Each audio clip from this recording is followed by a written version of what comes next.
I call this special meeting of Board of Education to order.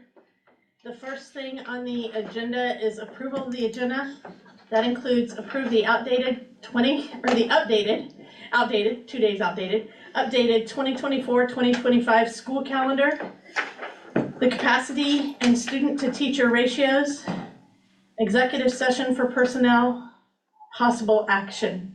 So at this time, I would entertain a motion to approve the agenda as presented. Madam President, I move to approve the agenda as presented. Second. All right, it's been moved by Kelsey, seconded by Patty. Any further discussion? Hearing none, all in favor, please raise your right hand. Thank you. Opposed, same sign. Motion carries. So the very first item on the agenda is the updated school calendar. Oh, we made it 2 days. We made it 2 days, guys. 2 days. So, on October 11th, we had, I think, a PD day, and that is homecoming. So, they have changed October 11th, Friday, to an early release day, which means the 14th, which would be October, the following following Monday, would be a late start. And that would help with the end of that first quarter for the elementary. So the 11th is a whole day. Huh? The 11th is a whole day of school. It says early release. It says early release. It was. It It was a It full, was. yeah, Early now it release. just reads that it's end of the first quarter. it'll be early release, and then we'll have homecoming activities, etc. Yes, so it's not All right. really early release. It's homecoming activities scheduled that day. Mhm. Yes, For the, yeah. yeah, So we And need then take the to early balance, release that's Correct. what it was before. It says proposed changes. to balance early I think that's release and because less it's saying start. That's what it was. So due to homecoming being scheduled on the 14th, or the 11th, the 14th becomes a late start. And if you go back up to the actual Yeah, I see calendar the now. calendar, it just is confusing. Yeah, the way it's written. So the Yeah. 11th is a full day, the 14th is a late start, and Good Friday is an early release. And to balance early release and late start, they'd like to change April 18th, which is Good Friday, to an early release day.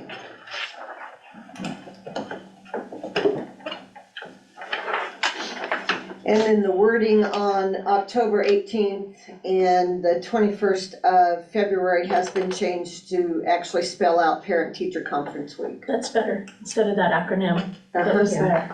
So, Never enough acronyms. yes, there's so many in education that it's. There's a lot going on, yeah. Okay, so again, we would need a motion to approve the 2024-2025 calendar as updated. Madam President, I move we approve the updated 2024-2025 school calendar with the proposed changes. Second. Moved by Jamie, seconded by Donnie to approve the updated 2024-2025 school calendar with the changes. Any further discussion? Hearing none, all in favor, please raise your right hand. Thank you. Opposed, same sign. Motion carries. Next item, capacity and student to teacher ratios.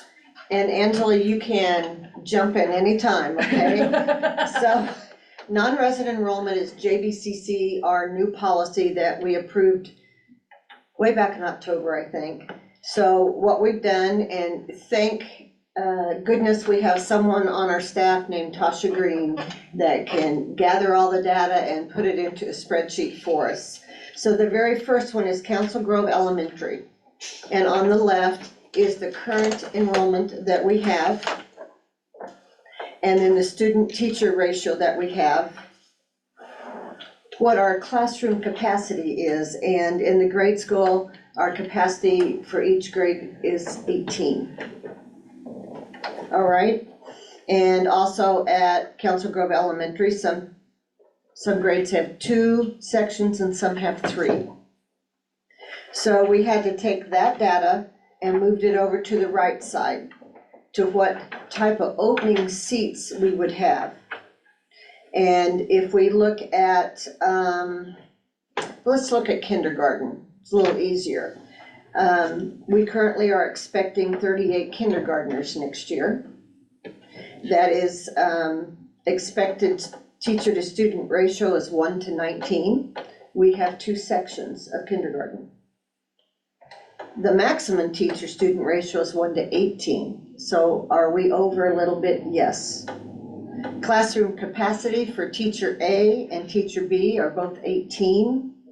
That means we have no seats available. There's actually a -2 there. So we're over our capacity. So what that tells us is if we want 18 kindergartners in a classroom,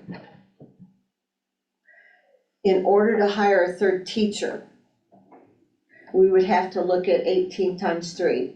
Or if we got enough that, let's say we're at 50, would we want to divide that into 3 classes of 15 or 16? But if someone from out of district applied through our lottery to come to kindergarten in Council Grove Elementary, we would say, we're sorry, there is no seat available. So that's what this is for. So you kind of see there at 2nd grade, we have 7 seats available. We have 47 of 18 kids, that's 36, or 7 seats left, and so forth. So what I want you to look at next is the Prairie Heights one. And so it's good, it's the very same, all right? And the tan area is combo classrooms. So kindergarten and 1st grade was a combo classroom this year. Next year, it's going to be 5th and 6th grade. So we look at numbers. But let's look at kindergarten at Prairie Heights. We had 7 in kindergarten this year, all right? And we had 7 in 1st grade, and we had 1 teacher, so student ratio was 1:14. Our preference for classroom capacity is 18.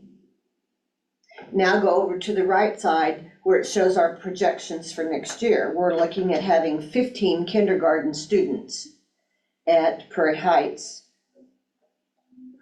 for a ratio 1:15, but our capacity is 18.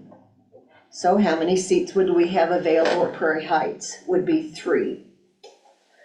So if we had a couple siblings that applied to attend, and one was kindergarten, and let's say one was in 7th grade, we might have room for the 7th grader, but the kindergarten would have to go to Prairie Heights, no matter where they lived. That would be their option. So you can kind of see there, Prairie Heights has several seats that are open, except for 4th grade. We had 22 3rd graders this year, 1:22 student ratio in teacher, but we only asked for a capacity of 18. So we take those 22 students and move them into 4th grade. Now we're at a -4. So if somebody would ask to come to 4th grade, our only opening would be in Council Grove Elementary, out of district. Questions? Tasha has put this together so smoothly, I thought that, In district though would go to Prairie Heights. no, if it's in district and they're in the Council Grove Elementary School District, we take them. They would just be an added body. But they could still go to, even if we were at capacity. They could Yeah. choose if Okay. they wanted. But if we had a new family move in that we hadn't accounted for, and there's a negative here, and they live within that school district, and that building area, Okay, we have to take him in that building, gotcha. okay? Okay. Yeah, that's the hard part there, is we have to also prepare for more numbers than we expect. So Council Grove Junior Senior High is the big one. We looked at numbers, we looked at what is the total number in a class, in a grade that we felt that the building could hold. And Jay and I came up with 70. So the first little column there is there's 64 7th graders this year. So there'll be 64 eighth graders next year. So if we use 70 and we wanted a 1:18 ratio, our rooms in the high school are fairly small, that we would have room for 6 more children. So what we're looking at is when we look at Brittany's 7th grade, 8th grade, Brittany Fox, She's 8. 8th grade, she teaches 4 sections of 8th grade English. So to keep 18, then we divide 70 by 4, actually 72, 18 times 4 is 72. So this is how we decided what our capacity would be at the high school. I also put a line in there for CTE or career classes. It would be very similar to anybody that added on. Not all students sign up for a CTE class. They haven't done enrollment yet, so it would be hard to say, in 8th grade, if you want to take shop, I don't know what the class is called, that we can only take so many. But usually it kind of blends or divides itself up pretty much. And Mr. Dornbos thought that 25 would be our classroom limit, or classroom capacity for CTE classes. So, any questions? So what you are approving tonight, you're looking at last year's enrollment and total numbers. You're looking at what our ratios were and what our room capacity is. Now you're looking at projections for next year, and really all we're taking is last year's numbers, bumping them up a grade, and seeing how many teachers that we have to teach. And so you're approving these open seats or not open seats in each building. Angela, do you have anything? No, that's great. Yeah, it's, And this has to be approved by you and posted on our website by May 1st. Then starting June 1st, anybody that's out of district can fill out a non-resident application. And they have to list, if they have siblings, they have to list some of their interests and everything to see where we can place them. On July 1st, we have a lottery, and I'm not sure what that lottery looks like. If we have 4 seats and we have 6 people that applied, do we cut their names up and draw them out of a hat? And basically that will be in a closed session with administrators that will handle that. And I don't know if we have 20 people that want to move from districts. We may have some of our kids that want to move to another district. It is an unknown that is hard to prepare for. So that's the easiest way I can explain it. And there are a lot of rules and procedures on how we choose students. We can ask if they are students in good standing now from another district. If we have students out of district that have attended our school this year, I hate to use the word grandfather, but they're already approved to attend next year without going through the lottery. For each student that is approved, does the board vote on that? Or is it No. through admin, or how does that work? When somebody from out of district applies, we used to have what we call a 3-legged stool. We would go back and we would check their academics, we would check their attendance and behavior. And academic is, are you on the same grade? Are you going to be able to graduate when your class gets up? Are you behind on credits? What's your behavior look like? Have you had any suspensions or expulsions? And then definitely attendance. What is your attendance rate? And so now we can call and ask the former principal if they're in good standing. At first, we weren't going to be able to do that. Military has priority. Children in foster care or placed from DCF have priority. And a sibling If the kid's has not in priority. good standing, then are they just removed from the lottery at our discretion, or how does that work? If they don't pass all of the things that we're looking for, they don't get in the lottery. And a letter will be written. What if there's no lottery? If they don't pass those standards, then they're just not gonna bring them to the school, right? I mean, even if there's an opening, then they don't. That's right. Yeah. So, There were a lot of questions at the beginning. What if a child's been expelled for bringing a gun to school? And at first they told us we couldn't look at that, but they've straightened up and done the right thing for our kids to be safe. We've had applications from other districts from children that have been denied because of one of those three things. so once they're accepted as a non-resident, then they're ours. They don't have to reapply every year, they're ours, If they correct? live within our boundary lines, they're ours. If they are out of district and they've been here, grandfathered in basically, they're still our students, they do not have to apply again. I know once we allow them in, their siblings are automatically allowed That's in. correct. Will that work for kids that are, like, say, somebody who's here now, but their sibling's going to another school? They'll be grandfathered in next year, but will that sibling automatically come now, or does that apply? To the new people That sibling will be our student. So even if we don't have the capacity, we have to make capacity as if it was a student in our Yes. district. Yes, because we've already accepted that family.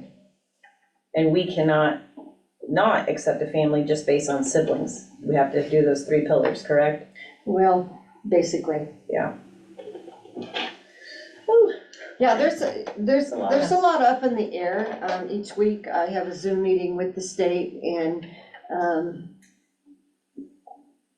you're not the only one. Every school district has a different question. Well, what if this happened? And, you'll kind of be trial by error this year, more than anything. Any other questions? No questions, but comment. If you're posting this, there is a So typo. what? There is a typo on the Prairie Heights. that's Oh, spelled- no. If you are posting that. Yeah, On the it's second it's chart. number of students expected to attend. and Oh, here's- number, I see it now. And here. Yeah, and Prairie Heights also Prairie spelled Heights is wrong. That's my error. I'll take that one. It will be corrected. I hope it's on the high school one too. And as a former typing teacher, that just appalls me that I made.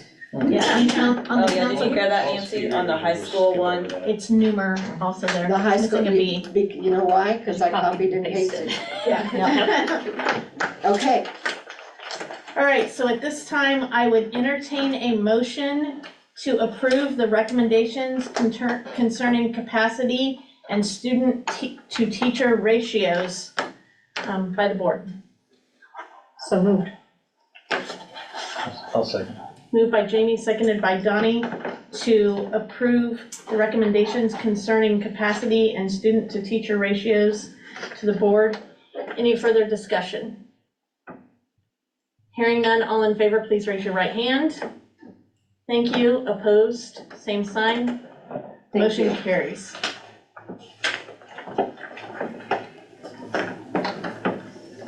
All right, the next item on the agenda is an executive session for personnel. Madam President, I move we go into executive session to discuss an individual employee's performance pursuant to non-elected personnel exception under COMA. And the open meeting will resume in the boardroom in 30 minutes with the board and KASB attorney Angela Stahlbaumer, with the ability to request Nancy Meyer and Angela Harris as needed. Second. It's been moved by Jamie, seconded by Kelsey, to go into a 30-minute executive session to discuss an individual employee's performance pursuant to the non-elected personnel exemption for 30 minutes with the board and KSB attorney Angela Stahlbaumer, with the opportunity to recall an invitation to Mrs. Meyer and Angela Harris. Any further discussion? Hearing none, all in favor, please raise your right hand. Thank you. Opposed, same sign. Motion carries. Our time will start once we clear the room, turn off the recording, and so we're looking at about 7:05.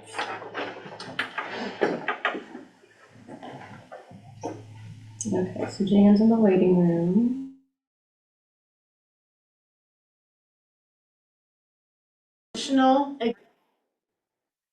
At this time, we need an additional executive session. Madam President, I move we go into executive session to discuss an individual employee's performance pursuant to non-elected personnel exception under coma, and the open meeting will resume in the boardroom in 30 minutes with the board and KSB attorney Angela Stahlbaumer, with the ability to recall Nancy Meyer and Angela Harris as needed. Second. It's been moved by Jamie, seconded by Kelsey, that we go into a 30-minute executive session to discuss an individual employee's performance pursuant to the non-elected personnel exemption under coma with the board, KSB attorney Angela Stahlbaumer, and the opportunity to recall invitations to Mrs. Meyer and Angela Harris as necessary. Any further discussion? Hearing none, all in favor, please raise your right hand. Thank you. Opposed, same sign. Time will start once we put everybody in the waiting room, stop the recording, and so we're looking at 7:40. Okay, so Jan's in the waiting room. Ready, guys? At this time, we need another executive session for personnel. Madam President, I move we go into executive session to discuss an individual employee's performance pursuant to non-elected personnel exception under coma, and the open meeting will resume in the boardroom in 30 minutes with the board and KASB attorney Angela Stahlbaumer, with the option to recall and invite Nancy Meyer and Angela Harris as needed. Second. It's been moved by Jamie, seconded by Kelsey, that we go into an executive session to discuss an individual employee's performance pursuant to the non-elected personnel exemption under coma for 30 minutes with the board, KSB attorney Angela Stahlbaumer, and the opportunity to recall an invitation to Mrs. Meyer and Angela Harris as needed. Is there, for 30 minutes? Is there any further discussion? Hearing none, all in favor, please raise your right hand. Thank you. Opposed, same sign. That would make it 8:12 after we're able to clear the room and stop the recording. Okay, so she's in the waiting room.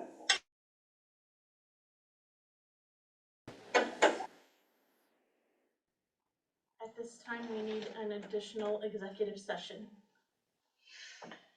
Madam President, I move we go into executive session to discuss an individual employee's performance pursuant to non-elected personnel exception under coma, and the open meeting will resume in the boardroom in 5 minutes with the board, KASB attorney Angela Stahlbaumer, and the ability to recall the invitation with Nancy Meyer and Angela Harris. I'll second. It's been moved by Jamie, seconded by Kelsey, that we go into a 5-minute executive session to discuss an individual employee's performance pursuant to the non-elected personnel exemption under coma with the board, KSB attorney Angela Stahlbaumer, and the opportunity to recall an invitation to Mrs. Meyer and Angela Harris as necessary. Any further discussion? Hearing none, all in favor, please raise your right hand. Thank you. Opposed, same sign. Time will start once we put everybody in the waiting room and clear the room. So we will come out at 8:22. Mrs. Meyer and Mrs. Harris, can you please stay?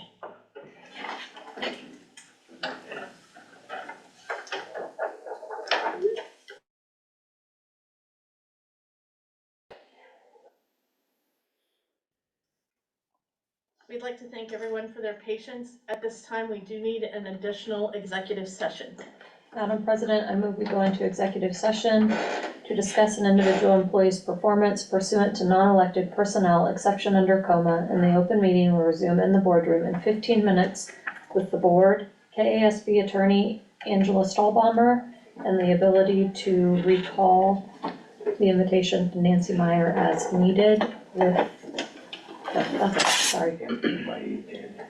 Second. It's It's been moved and seconded that we go into a 15-minute Sorry. executive session Sorry. to discuss an individual employee's performance pursuant to non-elected personnel exemption under coma with the board, KSB Attorney Angela Stahlbaumer, and the opportunity to recall Mrs. Meyer per invitation as necessary. Is there any further discussion? Hearing none, all in favor, please raise your right hand. Thank you. Opposed, same sign. Again, our start time will then be 8:39 once we put everybody in the waiting room and clear the room. You're gonna stay, that means. No, you're staying. I was gonna say, start.